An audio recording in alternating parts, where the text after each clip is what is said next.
حقیقت تصوف علم دقیقت جو او را بخوبی داند صدر و بارگاہ ہیچ است. شاہ ولی اللہ صاحب تصوف علم دقیق ہے. جب یہ پہنچتا ہے تو صدرہ اور بارگاہ اور یہ جو ارجن منتی کی سلم وغیرہ ہے کچھ نہیں. تصوف علم دقیقت تو او ہر کی اورا بخانہ دارد برو یہ کیا پڑھی ہوئی ابھی صدرہ وہ بارگاہ ہے کچھ اس کی حقیقت نہیں ہے. تصوف کو لے کے علم دقیق ہے. بہت سناتے تھے علماء کو تصوف علم دقیقت. دیکھ لیجیے گا کتاب. لیکن اتنا سنا ہے کہ دیکھنے کی ضرورت نہیں پڑتی. اتنا پڑھیے ٹھیک ہے پڑھے نہیں 10-20 سال کے بعد. تصوف علم دقیقت ہے. تصوف علم بہرا علم ہے. جو شخص اس کو جانتا ہے اس کے سامنے سلم اور سب سے بات کا ہوگا کہ حقیقت نہیں ہے. شام سے کہہ رہے ہیں سناتے تھے تصوف علم. لیکن کون سننے والا ہے کون جاننے والا ہے.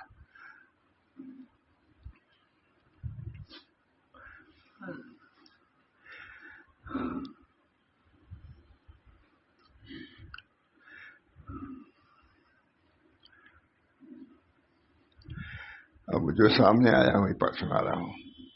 آداب ذکر. ذکر کا نام آیا آداب ذکر. ذکر کے آداب میں سے سچا ارادہ سب سے ارادہ مرید سچا ارادہ اللہ کی رضا. ارادہ کیا ہے؟ یہ ذکر سے ہم مذکور تک پہنچنا چاہتے ہیں. کسی کا ذکر کرتا ہے تو پھر پہنچتا ہے. ذکر کے آداب میں سے سچا ارادہ کامل عجز و انکسار. عاجز یعنی ذکر بھی کرتا ہے اور تکبر بھی کر رہا ہے.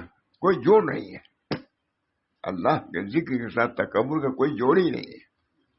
اس کے اندر تواضع آنا چاہیے. اس کے اندر انانیت نہیں انابت ہونا چاہیے. ذاکر کو منیب ہونا چاہیے. محیب نہ ہونا چاہیے ڈراونا. ہم ذکر کر کے آ رہے ہیں. تواضع انکسار اللہ کا ذکر اس کو جھکا دے. میں تھا بمبئی میں حضرت ٹہلنے جاتے تھے. ٹہلنا بھی ذکر. رمضان میں بھی نکل جاتے تھے 10 بار رکشا بلائے. گرمی سردی میں فرمائے تم لوگ سمجھتے ہو کہ میں ٹہلنے کے لیے جاتا ہوں. کہہ دیا ادھر میں ذکر کے لیے جاتا ہوں تاکہ فراغت ہو تو اسی لائن وغیرہ گھومتے رہتے تھے. صرف لائن کی طرف بھی سنسان رہتا تھا اس طرف. ہم لوگ کہتے دھوپ ڈوبی مارا نا مجلس بات نہیں. صبح تو جاتے ہی تھے. باغ میں لگتا نہیں سہارا سے گھبراتا ہے جی. اب کہاں لے جا کے بیٹھے ایسے دیوانے کو ہم. یہ حیثیت کیفیت تھی. باغ میں لگتا نہیں بیٹھو ٹھیک. باغ میں لگتا نہیں سہارا سے گھبراتا ہے جی. اب کہاں لے جا کے بیٹھے ایسے دیوانے کو ہم. باغ میں لگتا دش ہے. باغ میں لگتا نہیں سہارا سے گھبراتا ہے جی. اب کہاں لے جا کے بیٹھے ایسے دیوانے کو ہم. یہ حضرت کا حال تھا. کہتے تھے میں تو مولانا عبد الباری ندوی نے پوچھا کہ حضرت آپ تھانہ بھر میں رہے ہیں. کہا میں تو وہی زندگی کٹی. کہا میں نے تو نہیں دیکھا آپ کو. تو ان سے نہیں کہنے کی یاد. اب ان سے تو نہیں کہا. ہم لوگ سے کہا میں کوئی دیکھ لانے کے لیے تھوڑے گیا تھا کہ دیکھ لیا. بس سمجھ گئے. میں کوئی دیکھ لانے کے لیے تھانہ محل میں رہتے تھے سارا سال اور لوگوں نے پہچانا بھی نہیں مصطفی اللہ کون ہے.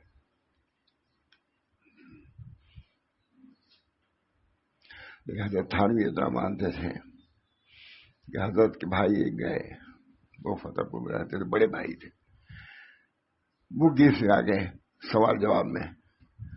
تو کسی نے کہا کہ حضرت یہ وسیع اللہ کے بھائی ہے. وہ فوراً چھوڑ دیا. کہا کہ اچھا بھائی ماں. کہا وسیع اللہ کے بھائی. حضرت کا حال یہی تھا. باغ میں لگتا نہیں. ہم لوگ جاتے تھے کھانا کھایا بات کہا بیان کیا. بیان بھی ویسے ہی رہتا تھا.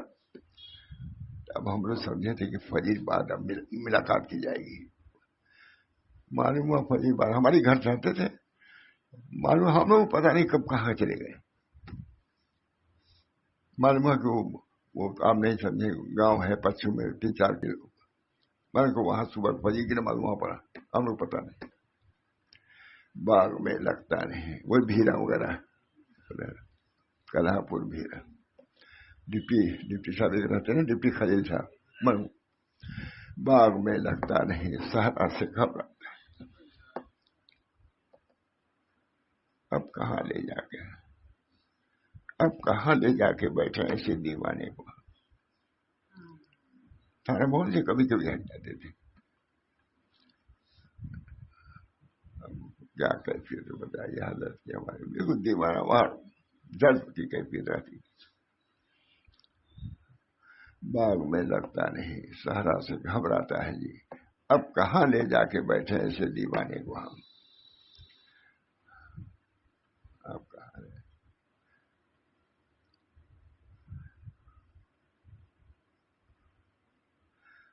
مرد کامل کی پہچان، مرد وہ ہے جو اپنے حال سے مریدوں کی اصلاح کرے. حال کی کرنے ضرورت نہیں، حال اس کا ایسا ہو کہ لوگ اس کو دیکھ کے متاثر ہو جائیں. ٹھیک ہے نا، اپنی کمی ہم لوگ محسوس کرنا چاہیے. نہیں، مرد وہ ہے جو اپنے حال سے مریدوں کی تربیت کرے، جو نہ کہ جو نری باتوں سے، نہ کہ نری باتوں سے، اور جو حال و مقال دونوں کا جامع ہو، حال بھی ہو اور مقال بھی ہو. یعنی حال سے بھی تربیت کرے اور مقال سے بھی، وہ بڑا قابل ہے. وہی قابل ہے، حال بھی ہے اور مقال بھی ہے. اور تھانی وغیرہ ایسے ہی تھے، ہمارے حضرت بھی ایسے تھے، حال بھی کامل اور کلام بھی کامل. جھوم جاتے تھے. علامہ وغیرہ آتے تھے، بیان بے دھڑ کر، ہر شاگرد تھے لیکن نہایت ادب سے لیکن بیان کرتے تھے. وہ خود سننے کے لیے آئے تھے. اللہ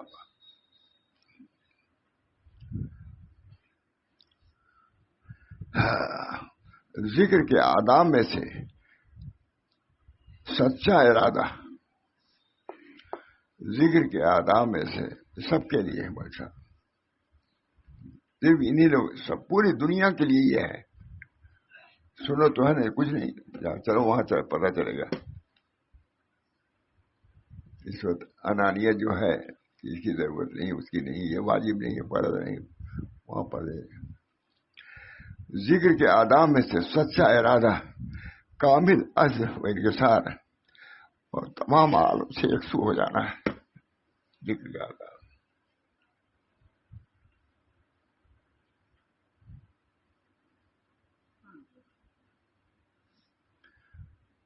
حضرت جاتے تھے، ہم لوگ رات کو رہ بھی جاتے تھے گھر میں. تو کسی اور میں نے دیکھا حضرت کو کہ سجدے میں رو رہے تھے. میں کہا اچھا ہے، میرے بزرگ لوگ بھی روتے ہیں، یہ ہوتے تھے. اسی وجہ سے اہتمام، سچا سجدے میں رو رہے تھے. ذکر کے آداب میں سے سچا اور کامل عجز و انکسار اور تمام عالم سے یکسو ہو جانا ہے. ابدیت کے قدم پر مضبوطی کے ساتھ کھڑا ہو جانا، یہ ابدیت ہے. ابدیت کے قدم پر، ٹھیک یہی ہے، ابدیت کے قدم پر مضبوطی کے ساتھ کھڑا ہونا اور جلال الہی کا لباس پہن لینا، جلال الہی کا لباس پہن لینا ہے. یہاں تک کہ ذکر کو اگر کوئی کافر بھی دیکھے، یہاں تک کہ اگر ذاکر کو کوئی کافر بھی دیکھے تو یقین ہو جائے کہ واقعی اللہ کو ماسوا سے الگ ہو کر کر رہا ہے، کہ وہ اللہ تعالیٰ کو، یہ اللہ تعالیٰ کو ماسوا سے الگ ہو کر دیکھ رہا ہے. سمجھے، ماسوا سے الگ ہو گیا ہے. میں ایک دوسرے ملک میں تھا، پورے یاد نہیں کیفیت، لیکن کچھ لوگ پڑھ رہے تھے نماز ایک سوئی کے ساتھ. تو وہاں کافی دیکھ رہے تھے کہ ہم میرے اتنے ایک سوئی سے نماز پڑھ، تعجب سے وہ لوگ دیکھ رہے تھے. انگریز تھے سب، کینیڈا کی بات ہے. تو مجھے اس وقت وہ لوگ اس تعجب سے دیکھ رہے تھے کہ اسی الہام میں یہ لوگ اللہ کی طرف متوجہ ہے. بھیڑ ہے، یہ جا رہا ہے، وہ جانتے ہی اسٹیشن پر ہوائی جہاز کے اس پر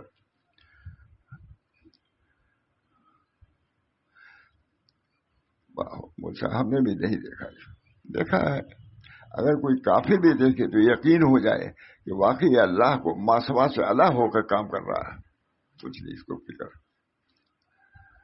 جو اس کو دیکھے اس پر اس کی ہیبت طاری ہو جائے، اللہ کی طرف متوجہ جائے، اور اس کی ہیبت کی بجلیوں کا ایسا اثر ہو کہ دوسرے کے برے خیالات کو پورا کباڑ کی طرف دھو کے پھینک دے. سب جلال. اگر کسی ذاکر کی حالت اس درجے کی نہ ہو تو عام طور پر اس کی اچھی حالت کا معیار استقامت علی الاعمال. اگر یہ نہ ہو تو استقامت علی الاعمال تو ضروری ہے. اگر یہ ذکر کا حال مل جائے تو بہت ہے. استقامت اگر سے استقامت علی الدین بڑی دولت ہے، اس کو بھی غنیمت سمجھو.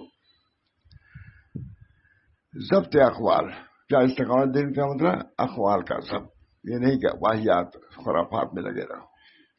سوچ سمجھ کے بولو، طریقے خراب بھی نہ بولو.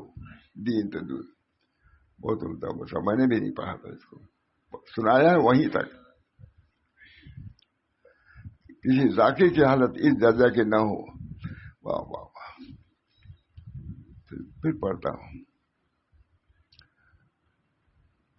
ابدیت کے قدم پر مضبوطی کے ساتھ کھڑے ہو جاؤ. ابدیت کے الوہیت نہیں، ابدیت کے قدم پر مضبوطی کے ساتھ کھڑا ہو. ابدیت کے ساتھ کھڑا ہونا جلال الہی کا لباس پہن لینا ہے. جلال الہی معلوم ہو کہ اللہ تعالی. ہم نے سنا یہی کسی نے حضرت آئے ہوئے تھے، کسی نے کہا کہ نماز میں خشوع کا کیا مطلب ہے. سچ کہتا ہوں. حضرت تھانوی کے خلیفہ نے کہا جو یہاں کے تھے کہ اگر ایسی نماز دیکھنا ہے تو مولوی رسول اللہ کی نماز دیکھو. میں نے کچھ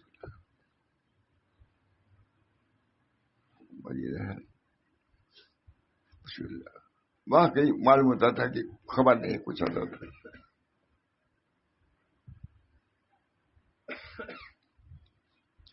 ابدیت کے قدم میں مضبوطی کے ساتھ کھڑا ہونا اور جلال الہی کا لباس پہن لینا ہے. یہاں تک کہ ذاکر کو اگر کوئی کافر بھی کہہ دے تو اس کو یقین ہو جائے کہ وہ اللہ تعالیٰ کو ماسوا سے الگ ہو کرتا ہے، اور اس کو دیکھے اس پر حیبت طاری ہو جائے. اسے تفصیل ہے.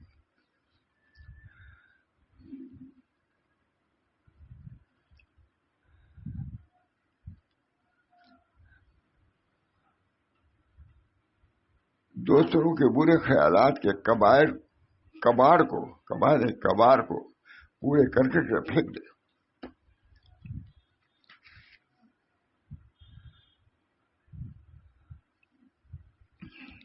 اس کا معیار استقامت ہے. اعمال اور ضبط اقوال باطنی ظاہری آداب کا وہ جامع ہو. جتنا بھی ہو سکے نیز سوائے حق اسے سوائے حق کے نگاہ کو اپنی روک لیتا ہے. اللہ کی طرف نگاہ. اللہ تعالیٰ ہم سب لوگوں کو ان حالات اور کیفیات سے بھی متکیف فرمائے. یہ سب ہو رہا ہے، یہ بھی تو ہونا چاہیے. اللہ تعالیٰ ہم سب لوگوں کو جو خاص طور سے اس راہ میں جڑے ہوئے کسی درجے میں، اللہ تعالیٰ ان بزرگوں کی خصوصیات سے ہم لوگوں کو بھی بہرور فرمائے. ان کے صفات سے اللہم صلی علی سیدنا نبی الامی وعلی آلہ وصحبہ اجمعین. اللہم صلی علی سیدنا مولانا راس الذاکرین راس الواصلین وراس المتقین. ان کی برکت سے اللہ ان کے حالات سے، ان کے کیفیات سے ہمارے قلوب کو بھی متکیف فرما دیجیے اور اس کے ہی حال سے حصہ نصیب فرمائے. ربنا تقبل منا انک انت السمیع العلیم برحمتک یا ارحم الراحمین بحرمت سیدنا نبی کریم صلی اللہ تعالی علیہ وسلم.